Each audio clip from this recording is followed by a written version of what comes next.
On this episode of Have Grave Will Travel, Adam and I are in Rochester, New York to visit the final resting place of one of the founding fathers of the NFL, Leo Lyons, a man most football fans have probably never even heard of.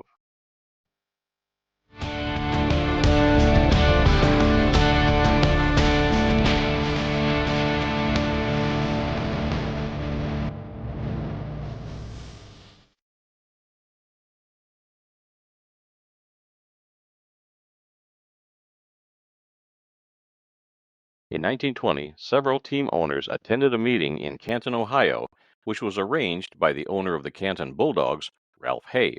The meeting took place at Hay's Hupmobile dealership in Canton.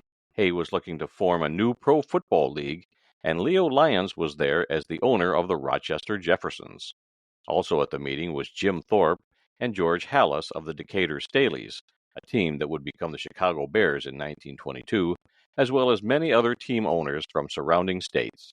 There's a new book that just came out about Leo Lyons, and it tells the story of his connection to the NFL. It was written by author Jeffrey Miller and Leo's great-grandson, John Steffenhagen. John agreed to meet us at Leo's final resting place in Rochester to talk about the book and his memories of Leo. I'm here today in the Holy Sepulchre Cemetery in Rochester, New York, and I'm visiting the grave of Leo Lyons, one of the founding members of the NFL, and there's been a new book written about him that's just come out called Leo Lyons, the Rochester Jeffersons, and the Birth of the NFL. And I have with me today one of the authors of the book, John Steffenhagen, who is the great-grandson of Leo Lyons. Yes, only one great. Okay. And you actually remember your great-grandfather. Yeah, a lot of people always go, oh, your great-grandfather, he must, you've always seen pictures of him. Right. But no, I would be over at his house. He lived in Pittsford, New York, which is nearby here. And I would be like 7 or 8 years old, playing with my Hot Wheel cars.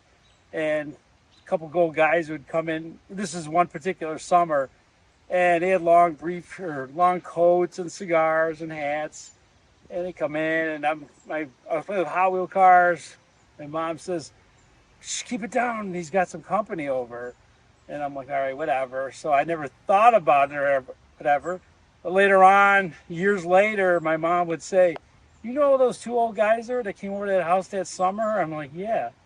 She goes, "Now that you're into football, do you know that was Art Rooney and George Halas?" Wow. And I was like, are you kidding me? And it's like, if I was just older, I would have been, amazed. Yeah. But no, they were just over during the summer, just shooting the crap, just talking about stuff. Now, in recent years, you inherited a bunch of memorabilia that he had accumulated over the years. Yep. And you started finding out some amazing things about him and his life and the Jeffersons and all that.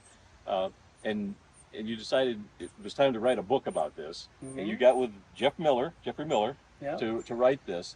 Talk about the process of getting this all down on paper. That would take a whole other book or another 2-hour documentary. But yeah, I mean, I always knew Leo's downstairs was full of football stuff. Joe Horgan referred to it as the first NFL man cave because it was just full of stuff. Mm. But in that stuff was documents, memorabilia, old footballs, which we found out that were from the games against the Giants at Wrigley Field. I mean, all these historical events.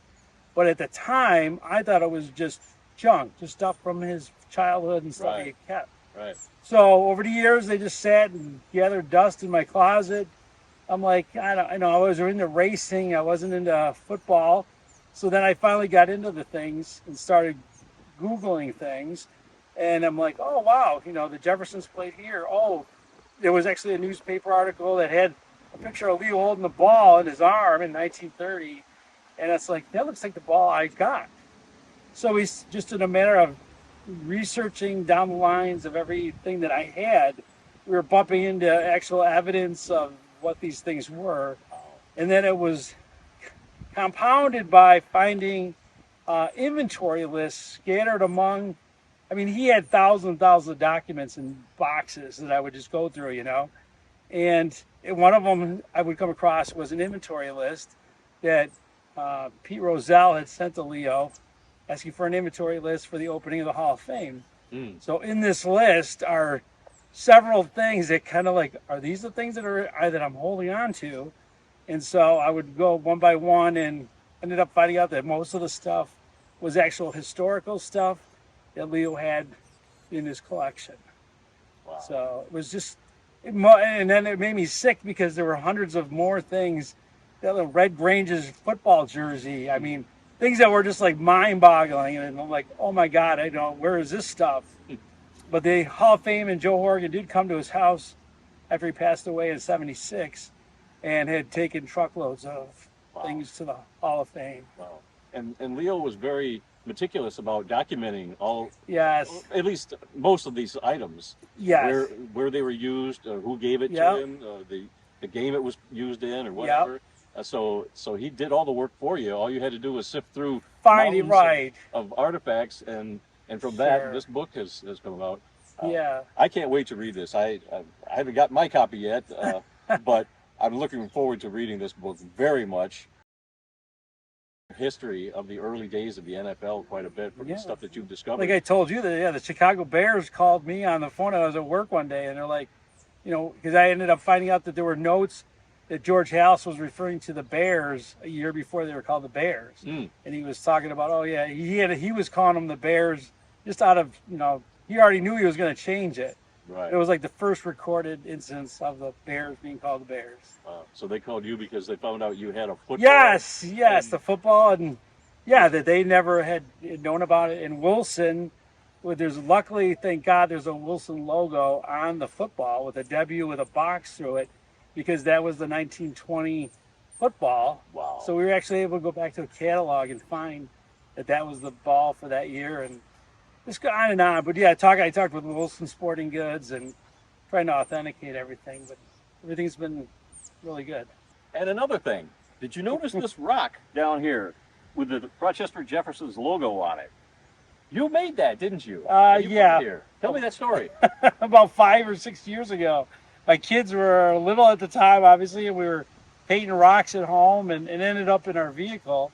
And then it just happened to be in there. We drove here to visit the tombstone with my wife, and I'm like, hey, we got that old rock still in the back seat or whatever. Like, we grabbed it and we set it there, and I go, I'm just gonna leave it here. And I go, it'll probably, some kids or the guy landscapers are just gonna toss it somewhere. But then we came back here this year and saw it, and we're like, it's still in the exact same spot. It did not move. Wow. That is so cool. Yeah, it was Just another connection between you and Leo. Yes, exactly. There's a lot of them. Well, the book is called Leo Lyons, The Rochester Jeffersons and the Birth of the NFL. Congratulations on getting this into print. Thank you. You and Jeff Miller should be Great author. commended for this. Yes. Like I said, I think this is going to be a game changer in NFL history. So go out and get your copy now, wherever good books are sold.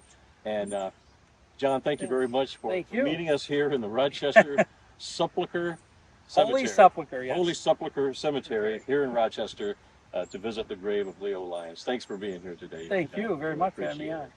That's it for this episode of Have Grave Will Travel.